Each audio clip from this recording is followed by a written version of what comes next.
What's up? We're chilling with Alan Bastide and Adam. Today we're talking nutrition. So Alan, take it away, man. Hi guys, we're going to go through some topics with Adam. He's a nutritionist and personal trainer. I'll leave Adam kind of tell you a story there. Quick. So to bring it all into a quick explanation, basically I was someone who back years ago I was basically sitting down in my house all the time. I was actually playing a lot of games. I was on computer maybe like 16-20 hours a day. I wasn't sleeping, wasn't really looking after anything. And because of the fact that I was so basically like in my own zone, I didn't realise how unhappy I was, and it took some things to basically come into effect in my life, like some things happening with family and all that kind of stuff, for me to realise that I wasn't actually in a happy place. And basically we're just going to talk a little bit about what I've learned as one person in terms of what exercise, what training and stuff like that can actually do for your mood and your overall life quality. So we actually worked together at that point. Fantastic. We did too, actually. We were working together in a restaurant here in Cobh.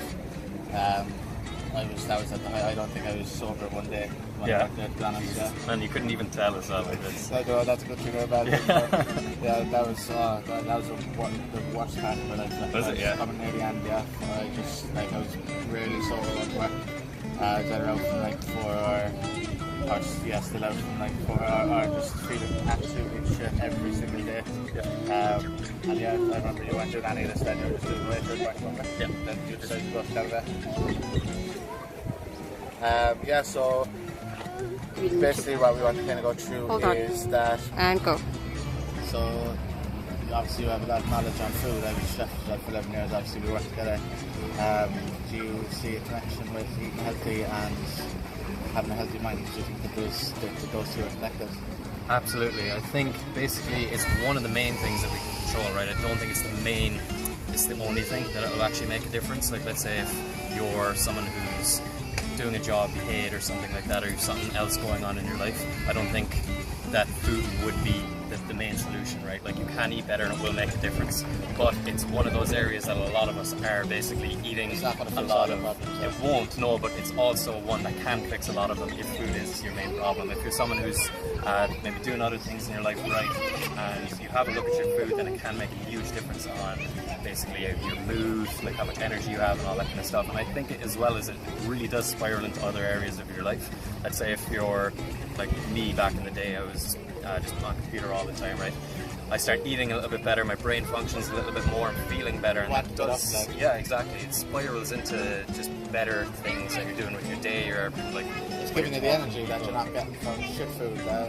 You're sitting at home thinking, fucking wasting this day, and I found that myself, that once you're eating all these fucking crisps and all this shit, you're just lethargic, you don't want to do anything. It's actually pushing you towards staying on the couch, whereas if you're eating healthy, you're getting this fucking energy, and you don't like I work now lately, I notice if I'm eating my meals properly halfway through the day, I'm like, fuck, I'd love to go for a run or a walk. Like I just don't want to sit down, I don't want to be in one space. Yeah. So obviously like the food is one effect, but on that topic we go into training. Yep. Now, I personally don't think you need to be an athlete to enjoy training. Like, there's so many aspects you can do. You don't even have to have a gym membership. Like, I've been doing HIIT training in the garden with just exercises that you don't even need equipment for. And I love it. Like, but that's my situation at the moment. I can't afford a gym membership.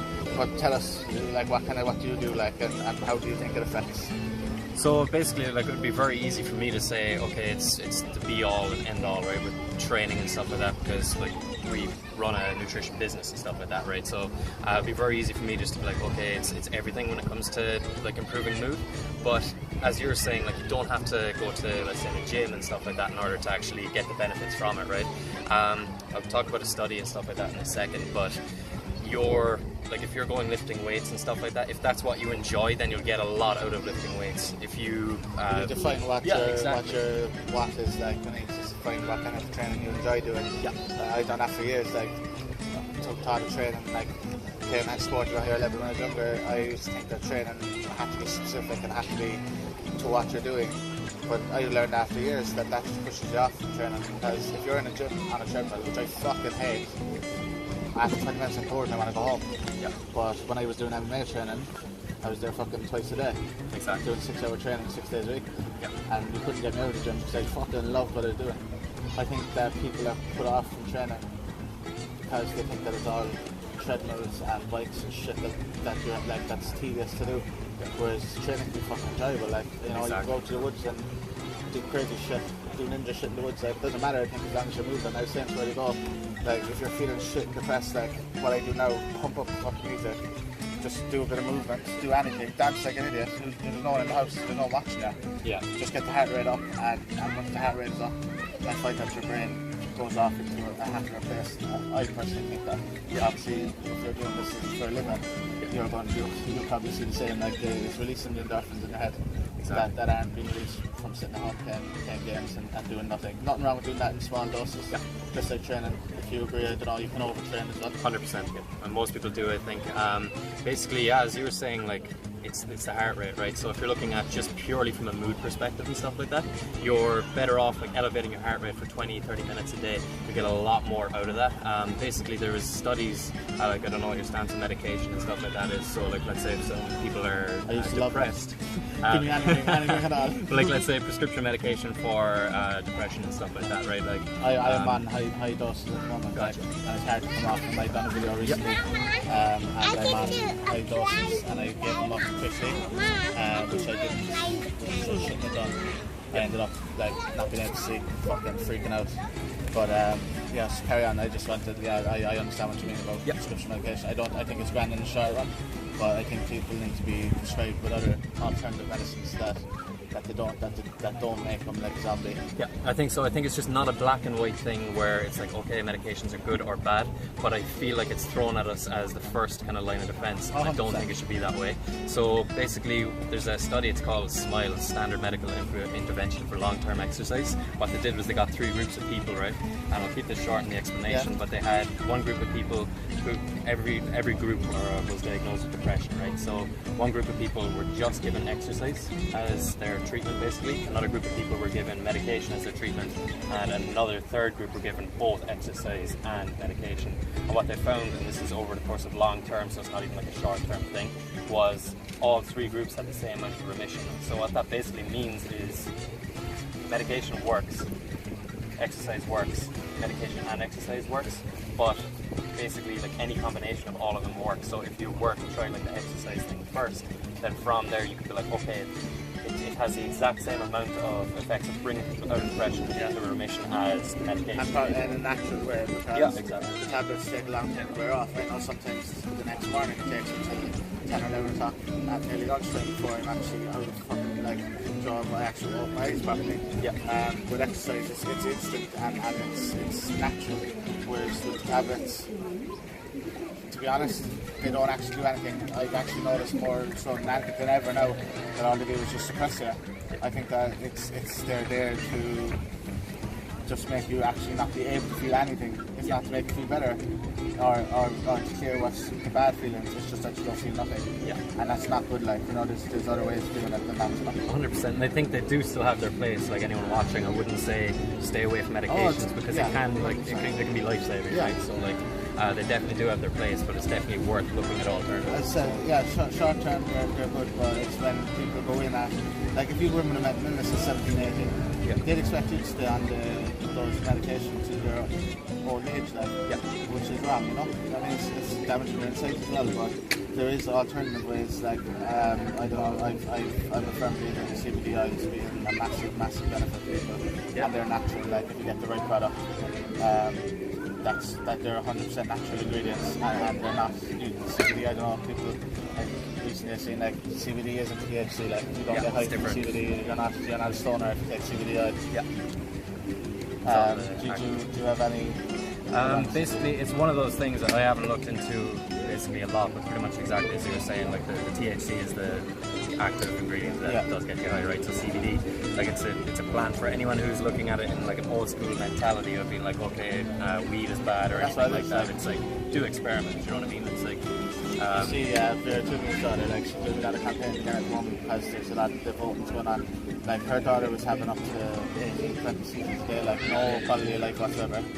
they were getting THC oil brought in from Spain and stopped at customs and nearly prosecuted and arrested for an oil that was giving this child a life, like, you know.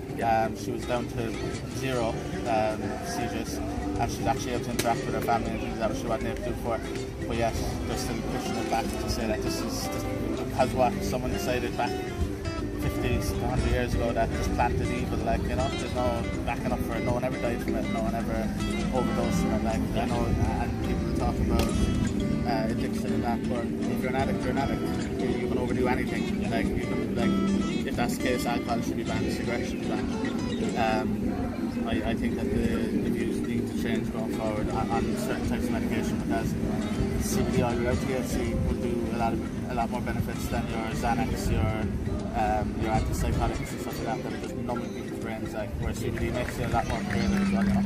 Well, we're getting a bit off topic there, but do you want to tell us your page and that, so people can reach out and see what you're doing? Yeah, basically at the moment the best place to find us is at Robin Bilginer or Walshy991, WALSHY 991. Basically we just post up information, little tidbits of content for basically how to get to the gym, breaking a lot of myths out there, because as we were talking about off camera, there's a lot of stuff, people trying to promote things that aren't exactly true. If you think about the amount of different claims made in the fitness industry that are completely on different topics, then you know that 80 to 90% of them have to be wrong if like only 1 or 2 things are right? So basically we try to break down all the bullshit, try to make it very kind of straightforward.